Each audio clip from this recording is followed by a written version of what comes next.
Hi, I'm Guy Lawrence, and you are listening to the Guy Lawrence podcast. If you're enjoying this content and you want to find out more and join me and come further down the rabbit hole, make sure you head back to guylawrence.com.au. Awesome, guys. Enjoy the show.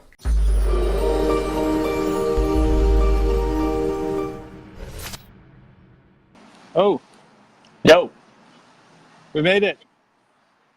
that was pretty smooth this time. We did amazing. Got some skills.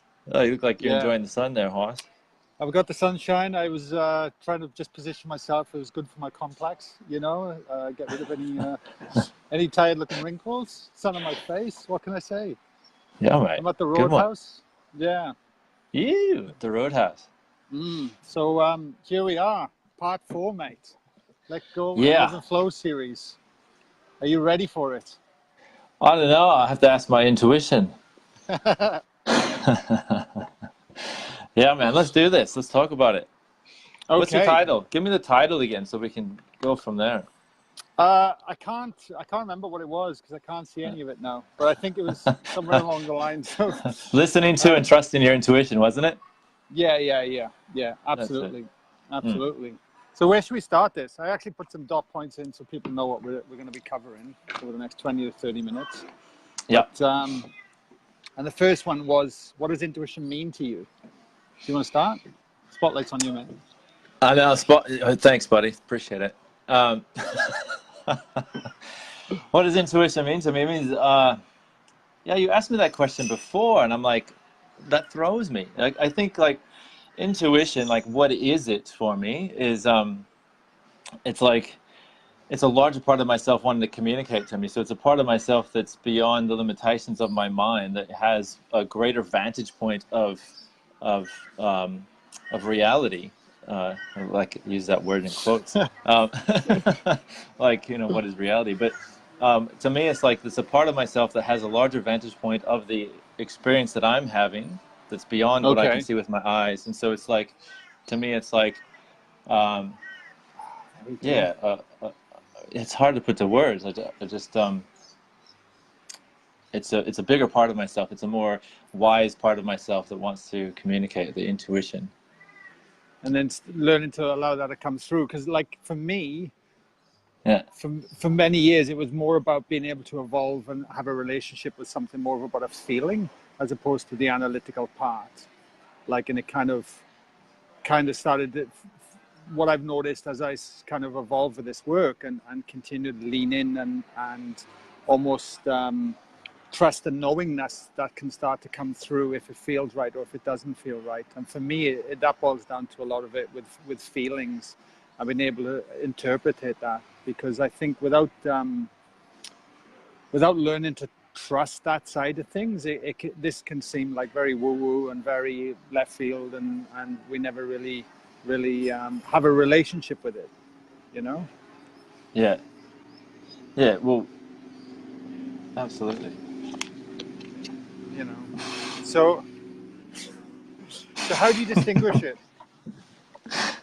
Well, that's it. Yeah, like you were talking about, it's a feeling tone. It's beyond what the mind thinks, because it's like we're so conditioned, or we're so practiced at listening to what our head says, and our head spins, has all these thoughts that are coming on based on the experiences that we've had, the stresses that we go through, what we're looking at outside of ourselves, and then making opinions or judgments upon. Like that becomes our reality and our base point for where we move in our lives and take action from. And it's like, well, the intuition isn't that mind. It doesn't have a language component. It speaks to us through sensations. It speaks to us through feelings. It speaks to us through metaphors, through, like you said, a knowing. And so it's learning to relinquish that grasp that your mind has upon you, that is all consisting of, your past experiences and your limitations and your beliefs and your fears and your insecurities, and all that stuff is sitting in the mindset, right?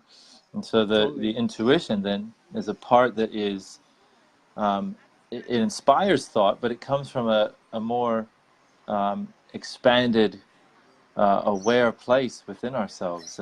See, this is where it gets woo-woo, is because we've got this idea that it's like that I'm my body, or I'm my mind, or I'm my emotions, and I'm the actual roles that I play in this life, and we identify with that, and anything other than that, well, it's not real, right?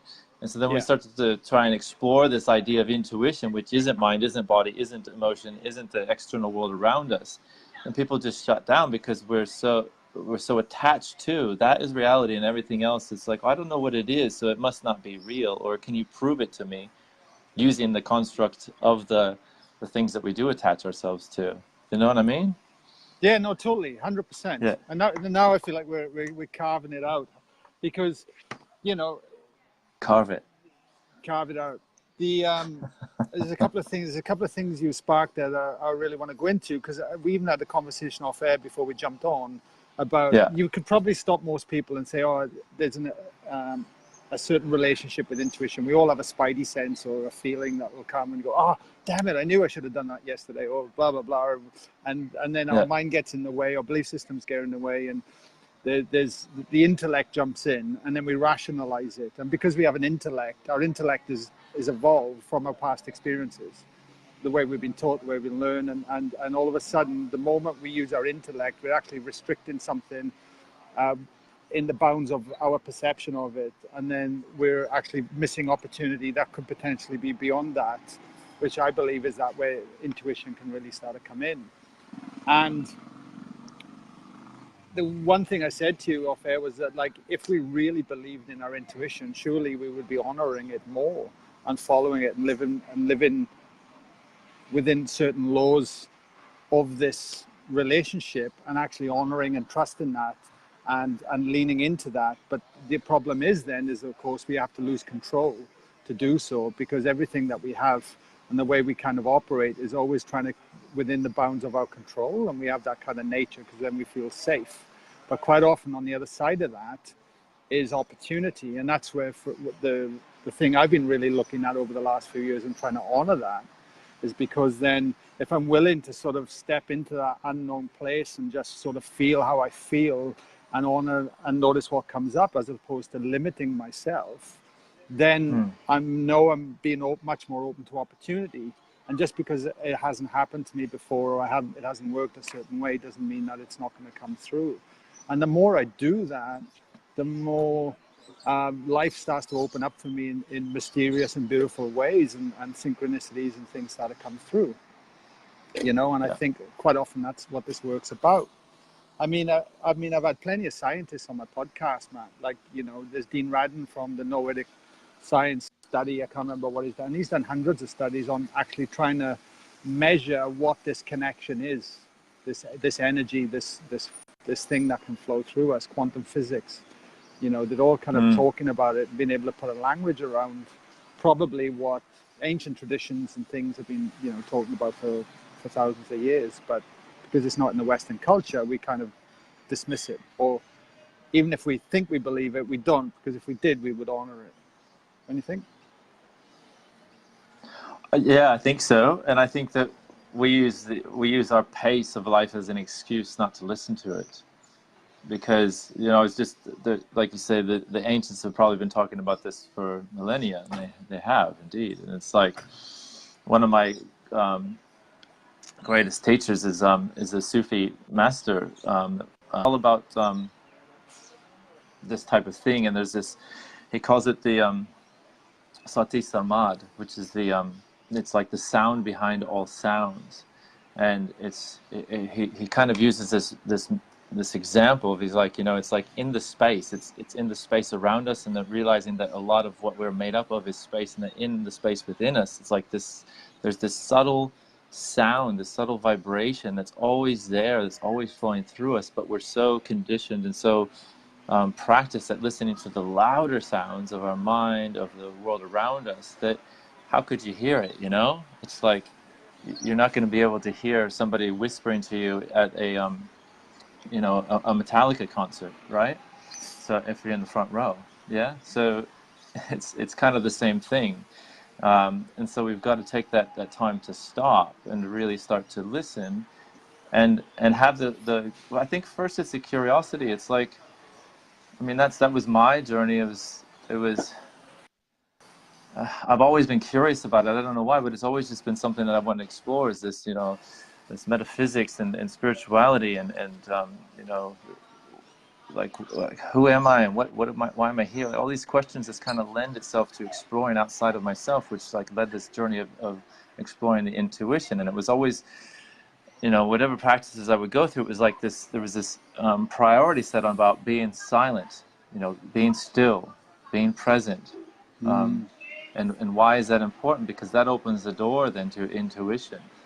It opens the door to that, to drop behind the noise, to you know, turn Metallica off so that you can listen to,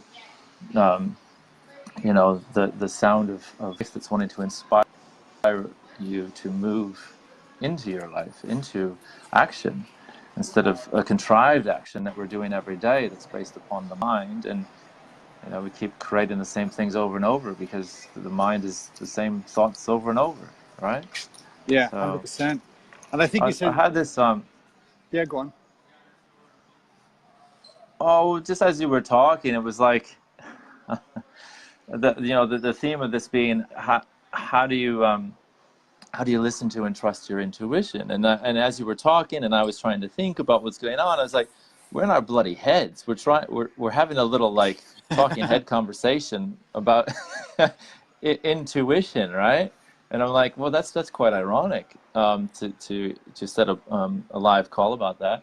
And then I had this impulse, and this is when my intuition comes in, and this is something that I'm just so accustomed to. I mean, I've built my whole life off of my intuition because there's no way I could have logicked or thought my way into making a career out of healing with sound and carrying a gong around the freaking country. You know, it's like that doesn't fit in my paradigm of being a computer engineer and having a bachelor's of science in computer engineering. Like that doesn't register. But what I just started finding this voice and this feeling and this like the pulses is what I call them. It's like just had these moments. And so just now, as you were talking, I was like, well, why don't we explore it? Why don't we just take a moment, like anybody that's on here or listens to this, let's just drop in. Let's just do like a 2 minute. It doesn't have to be a long drawn out, you know, let's get some music going. It's just like, now we just do like a practice. Is that cool? Can we just drop into like a 2 minute, like, let's listen to our intuition? I'm almost there, mate. So I'm all for it. With the sun on my face and at the roadhouse, my feet are just starting to go up. That's it. Get your chai latte next to you. Yeah. So here, look, this is a practice that I do all the time in the groups, and it's just such a beautiful practice, and it's something that you can do in the line when you're standing at the shops at Coles. And all you do is you just take this left hand and you just place it on the center of your.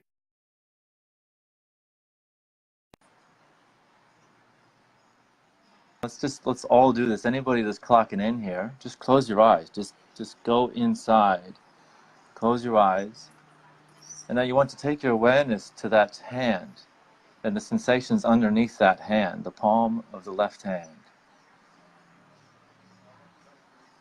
And what you're going to notice is you'll probably notice the first rhythm very apparently, which is the rhythm of your breath. The chest will be moving.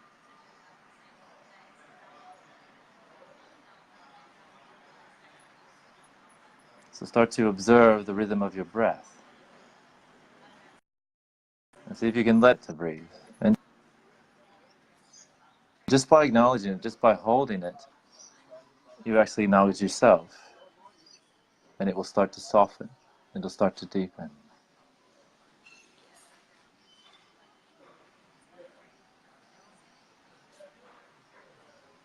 And then take your awareness softly to another rhythm that's happening underneath that hand. And that's the rhythm of your heart, the beat of your heart. And see if you can observe that. Feel it, sense it. And now right now, we've just acknowledged our own unique rhythm of life moving through us, our heart and our breath. And just stay with that as the distractions come. Just stay with it. Your own beat, your own rhythm. You acknowledge yourself, you acknowledge your life.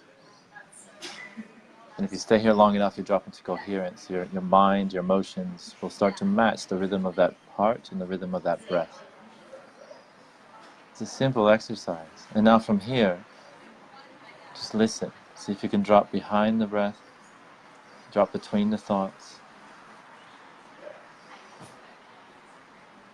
And we just say one question. What does my intuition want to share with me now? What wisdom does my intuition have to say? And you might see a color, you might see a shape, you might hear a word, you might have a memory, you might feel an emotion, you might feel a sensation in the body. What does my intuition want to share with me right now?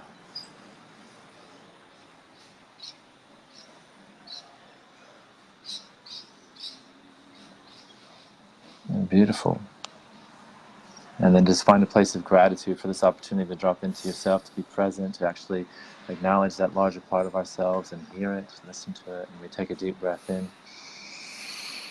We exhale out with a sigh.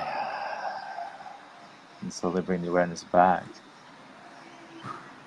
It's a super abbreviated, little drop in. But it's like just that step place of just, oh. And it'd be cool to hear if anybody watching this or, had anything come up for them or had a hit, It's like, for me, it was just relax. It was like, just chill out and use more sound. But yeah, did you have anything come up for you, mate? Yeah, I just actually noticed that because I'm in Byron Bay, as a guy, big Welshman with his hand on his chest in the middle of the cafe, staring at his laptop with his eyes closed, looking bliss. And right nobody bats an eyelid. That's it. Do that in the CBD of Sydney, see what happens to you. Someone might chuck some change in next to your computer. Totally. You'll be all right, man. Yeah.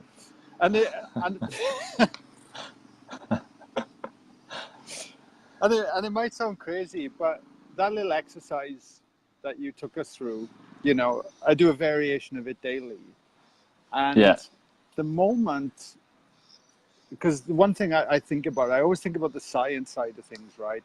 And the nervous system and being in a stress state. And if you're continually running from the hormones of stress and all, you're never going to make rational decisions, and you're never going to connect to the inner self, the inner source, the inner thing, right?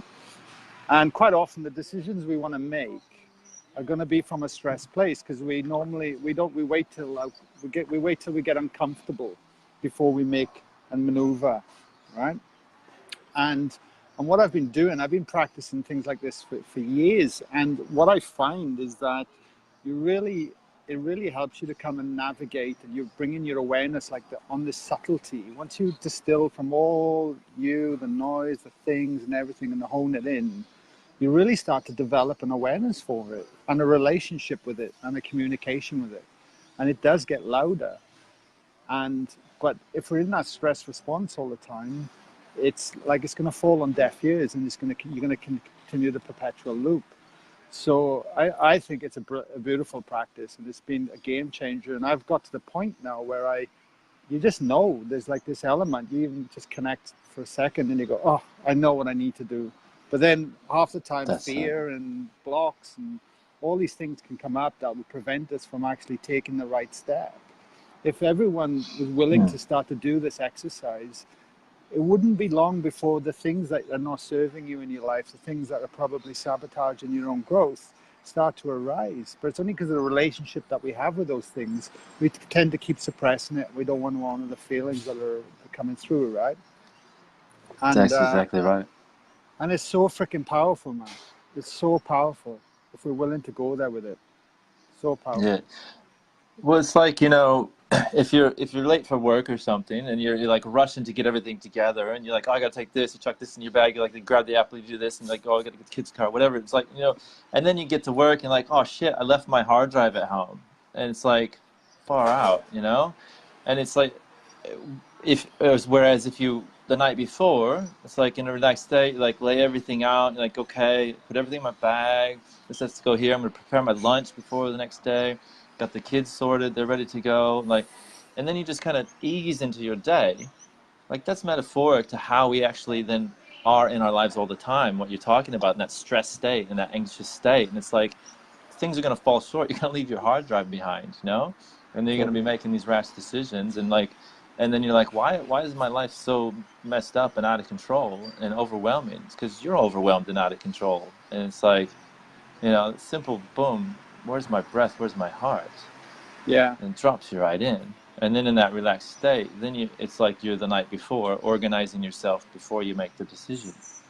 And Yeah. it's like so powerful, like you say, right? And think of all the different, then, like, where does creativity, like, to me, creativity, intuition, they intertwine, you know? And it's like innovation, creativity, intuition. I think you can use those words interchangeably, because it's like trying to find solutions or make decisions or actions in your life from with more resources, I guess, is the way that you would do it, and more creativity, more, you know, innovation than just your everyday, this is how I know how to do it, this is what I'm going to do.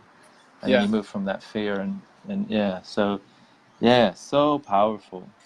I mean, like you said, your morning ritual, like, if I don't just sit, like, that's what I do, like this, and then expand it into toning and acknowledging source and acknowledging something greater than myself, whatever it is. It doesn't have to make sense to me. I just stopping and just saying, yeah, there's something bigger than me, and let me just take a moment before I race into my day. Yeah. That moment transforms my entire day. And so it doesn't have to be this big elaborate thing where we're totally transforming our lives and doing, like, you know, 3 hours of meditation, and like, it's like 5 minutes. Stop, acknowledge, listen, and phew, do what you normally do then.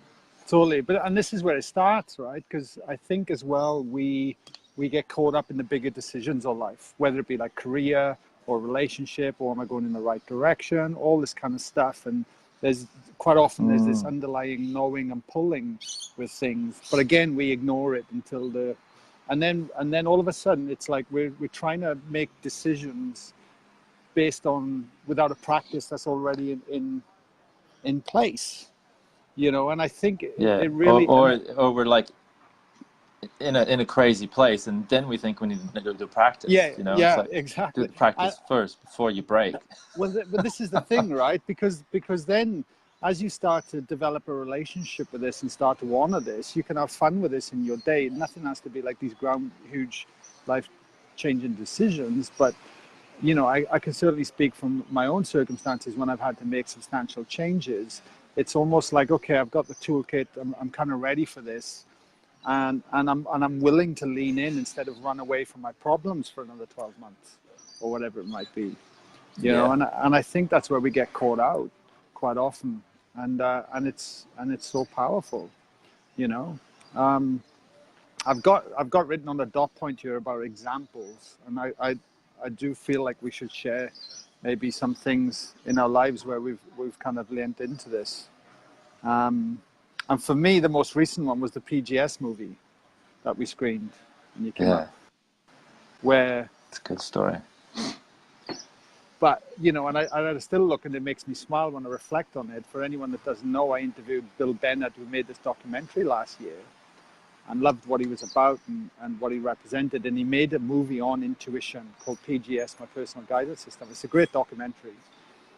But I had this pull, mate. Like, after interviewing him, this idea landed when I was showering, of all things, when your intuition runs in, about screening the movie in Byron Bay. But it did scare me at the same time. And then I kind of left it go, but it kept resurfacing, and I thought, oh, maybe I should listen to this and honor it. So this was the work. I'm like, shit, I'm going to use my intuition here and see what happens. Screening a movie on intuition, this sounds kind of cool. And then I asked Bill, and he was up for it about coming up. And then I asked you, and the next thing you know, I'm leaning into this, but I would so often get caught in the analytical mind, trying to market it and process it. Yes, you need to meet these things halfway, I think, by the actions that you take daily. But at the same time, there's still an element of surrender. and not an element of push desperation. Is coming from a place of empowerment already, right? And I just kept walking this tightrope either way, because I didn't want to let Bill down. I wanted to make it a success, but at the same time I was trying to surrender and let go. You know, yeah, well, it didn't book at first, did it? Nothing was happening. Nothing was happening, and then I was feeding into my own stress. Threw it out there. I know, like 3 days before, you were a mess, dude. But it was testing me. But I was all in. I was all in. Yeah. I was all in. Yeah, you know, I'm sure like, were. I'm going to see this through. I'm going to see this through. Oh, you blew me away, man. Yeah. Right. And I think there's lessons and wisdom in that stuff as well. So we've really got to capture the journey of these things. And all of us, in my life got really, well, I love my life anyway, but there was this novel, really interesting aspect that was happening, and I was able to learn from it over that period. And it was just from making a decision and trusting my intuition. And, you know, I remember ringing you about a week before saying, I've sold 10 tickets. I don't know how this is going to go down. But yet on the night, my vision was there. It was it was pretty much full house. And yet there we were, three of us sitting on the stage in front of a really appreciative, warm audience. And it was like, wow, this is beautiful. And I was able to just soak it up and learn again. And I think we need to find these elements with this work to really start to lean in and honor and trust that. Otherwise, you know, it's Groundhog Day. Yeah, well, that's it. So would you say that like opened up your a greater depth of trust within yourself because you went through that journey? 100%. And I think, that's the most valid point. It's like, I'm self-aware, and I always look at these things that start to come through and go, okay, I need to go there and try that, or honor this, or whatever that's going to serve the greater good of whatever it is in my life that I'm doing. And quite often it doesn't quite make rational sense, and it can be scary, but you know, it's you overcome a part of yourself, and you learn and you reflect, and I think that's where the flow of life starts to come from. That's where, you know, I continue to do it. And well, that's it. And what you said, leaning in and trusting, it's like the answer to how is yes. You know, it's like no matter what's going on, if something is inspiring you and calling to you, and you're like, well, I don't know how I'm going to do that. I don't have the resources to do that, or it's not time, or I'm too afraid, or all these different things can come up. And you know, if you sit there and you try and reason your way through, how am I going to get there? You're going to take a long time. You might never get there. Or if you just say, I don't know how I'm going to get there, but I'm all in, like you said. I want to do this. I believe that I can do this, and it's going to. It feels good. You know, that's where you got to lean into. It feels in alignment, right? Good. It feels that it's on purpose. It's not like, oh, I get like, it's not a false sense of feeling that I'm just searching a high or something to distract me from something I don't want to look at over here, because we can misinterpret that stuff too. But it feels on purpose. And the thing that come to me then as well, mate, is don't you think that, you know, people will look upon us online, they'll see you going around the country, selling out events on stage of lots of people, you know, doing the sound thing. And I know people see the same with me. I've just did my 27th workshop Saturday in the last, over the last year. You know, we've done, I think, like we did a sold out retreat in January, we got a sold out retreat in August. We got another one that's half full, and I know people look at it, oh, like they've just got it in the bag, they're just doing it. And it's like, no, that's why that's not the case at all. Like, but I'm doing the work and trusting this, and I keep leaning in, and that's all. It's just that's the only difference. That's it. That, like, it's not like I've got a load of degrees and fucking whatever, you know. It's just from these experiences. And I think that's important, and I want to see and help other people that want to lean into that and have the courage to start honoring that and trusting this stuff and working with it and developing it over a period. You know what I mean? That's it. What's this?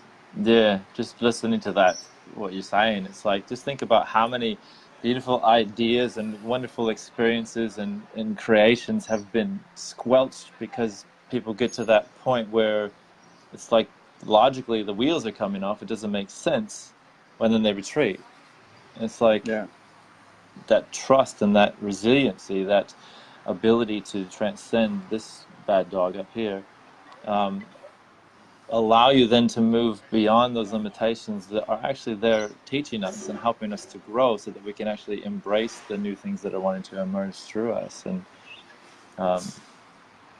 it's just more of it, more trust, more allowing, I think, is needed in all aspects of life. But it's a process, right? And you got to do the work. Like there's an element of hands like, down, you know, absolutely. it's not like something you can just literally just go, oh yeah, I feel like I'm gonna dial in today, and you know, I think it's a habit. Yeah. No, I did my first workshop like 13 years ago. Wow. And still today, like I'm going to where I'll be in Melbourne and Canberra this weekend, and I'm still, you know, sending emails saying, hey, I'm coming here, hey, let's market this, hey, let's, you know, come show up. And I'm developing the work, and I'm like still get up and I'm like, I don't know what I'm gonna do. I'm a bit scared and nervous about this, and although I've done it thousands of times, it's like, and then I get up and then I just have, I think that there's this, you know, when you say how does intuition, like an example would be this book launch that I just did, and I had spent 3 days trying to etch out a speech and what I was going to say and how I was going to impact people and really like get my point across about how important this book is to me and the wisdom in it and blah blah blah. And it's like, and it had a lot of personal components to it, and it came in and together, and I had like 3 pages worth of stuff. And when I got to the event, I was so nervous, so beside myself, and I just fell flat on my face, and like nothing worked. And what I was saying, like, I've watched back the video of it, and I was on point. Like things were making sense. I was getting, you know, valuable stuff across. A bit hard on myself, but also it wasn't right. It wasn't. Logically, you look at it, you could watch it. I could have been on target for that whole thing, but in the middle of my workshop, I just stopped because it just didn't feel right. Something just wasn't right in me, and it was like, what is that? And I just stopped. I said, this isn't working. And I just threw my hands up, literally, and I was like, and then it allowed me to shift gears and let go of all these things that I know, all the stuff that I wrote, all the stuff I was trying to make it to be, and just lean into the heart of what it was for me and express from there. And it went, pew, and it like opened up a whole new direction of what I was wanting to get across. It was like probably the most profound and beautiful 3 minutes of speaking that I've ever had. And it felt so good, because then it was like I just let go. Just let go of what I thought I knew and how it was supposed to be, and the fear and the insecurity, and something just vroom, just went through me, and I just let it express. I trusted it and I allowed it. And that wouldn't have happened if I hadn't been doing my practice and knowing how that feels. You know, I would have been on target. I would have been nervous and pushed through the nerves and pushed through it and the anxiety and made it happen, and not known that there's a different way of being that I've experienced in my meditations every morning, that I've experienced as I've, you know, done the sound journeys, that I've experienced as I've connected to source, as I've listened to, you know, all these different practices. They're just that, practices, so that when you find yourself in those situations in life that are challenging or overwhelming, that you have a resource to call upon that then can move you forward in a much more inspired and impactful way. And it's like, fuck, if we're all living from that place, what a beautiful world it would be, instead of trying to create contrived realities out of fear and insecurities. It's like, let's move from a place of inspiration, a place of like expansion and love, and like, oh, what a world that would create. Yeah. We wouldn't have these silly elections that we just had. Yeah. Yeah. Right. And yeah, totally. And I think, but I think that the take-home lesson, correct me if I'm wrong, is that, but to allow those states to happen, we really have to start looking at and overcoming our own fears and insecurities and the things, because we do everything to avoid a feeling at the end of the day 100%. Anyway, right? So 100%. if we're willing to go there and actually start looking at them, then this flow, you know, like you said, this connection will start to happen. And you know when you're on or you're off, like it's like, whoa. And it's like, how do we find those states sooner? How do we trust it more and start to live with it, right? You know? For sure. Yeah. That's the ticket. So we should wrap this sucker up, because we're like going to snowball into an hour here. Yeah, totally. So we were going to do a competition, bit of fun. Yeah, Right. let's do it. Yeah. So Made you're it this gonna- far in the video. Yeah. So you were kind of, you were kind of, yeah, if you made it this far, guys, you were going to be kind enough to give away, right? You a copy of your book. Yeah, let's give away a copy of the book, and like there's over like 12 hours worth of meditation in there. So I'll give you all the links to that as well. So the book and all the meditations. For what you comment on this, sucker? How intuition has impacted your life, or is that the competition? Yeah. Yeah. So just go for it. I know. I was going to say, yeah. Just leave a comment on how intuition has impacted your life. Just share a story, a comment, whatever, you know, and share the video as well. Help us spread the word. Yeah, of course. Of Spread course. the word. And then we will use our intuition and pick a winner. That's it. Now, any comment and share that we get on there, we'll put in a drawing, and then we'll contact you, get you all that good groovy Love Your Vibe book and meditation. Yeah, absolutely. And I just want to add as well, for anyone that does want to delve into this work more, the only way you're going to do it, I think, is by practicing and from having experiences that are going to break your current belief systems. And that's what happened for me many years ago. I did your work, Matt. You know, I was looking at different meditations and retreats and also, and then once I started to actually have an embodied experience that nobody could take away from me, that was very real to me. Then it was like, wow, then it was game on. And then there was this curiosity. And then I started to look and started to work with this and evolve it over time. Hence why, you know, I think we're so passionate about what we do. So we have plenty of resources to tap into. We've got the first August retreat sold out this year, which is what, 2 months away, 3 months away? I don't know. What month are we in? I don't know. Can't come soon enough for me. Jesus. I know. So we decided to put on another one, and because Petra, the third person that we're working with, where we spent 3 days together, she's coming up from Croatia. She's going to be here during that time, so we decided to put on a second one. There was such a demand. It's about half full at the moment. It's only been open about 3 weeks. It's already half full, mate. Yeah. So if you are watching this and you want to join us, then do so, because I promise you, you'll walk out a different person, and a lot of this stuff we talked about today will make more sense. So I just wanted to add that at the end. But that's it. Yeah, for sure. Oh, August is going to be great. Cool. And if you catch in the tail end, thanks, no worries. guys. This will be a podcast at some stage as well, if you want to listen to it. Yeah, we'll get it out there. Awesome. Thanks, my man. Awesome. Good to see you, mate. Likewise, buddy. Thanks, everyone. And thanks for tuning see in, y'all guys. soon. Bye-bye.